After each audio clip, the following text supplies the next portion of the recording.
बिस्मिल्लाहिर्रहमानिर्रहीम अस्सलामु अलैकुम वरहमतुल्लाहि वबरकातुहू। आज हम बात करेंगे कि वज़ू के मकरूहात कितने हैं और कौन कौन से हैं।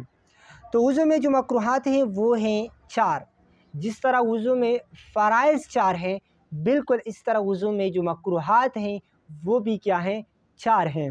पहले नंबर पर जो मकरूह हैं वो है नापाक जगह पर बैठकर वज़ू करना, ही क्या है, मकरूह है। इस तरह दूसरे नंबर पर हैं सीधे हाथ से नाक साफ़ करना, ये भी क्या है, मकरूह है। इसी तरह तीसरे नंबर पर हैं वज़ू के दौरान दुनिया की बातें करना, ये भी क्या है, मकरूह है। इसी तरह चौथे नंबर पर हैं सुन्नत के खिलाफ़ वज़ू करना, ये भी क्या है, मकरूह है। तो ये 4 मकरूहात वज़ू हमने बयान की।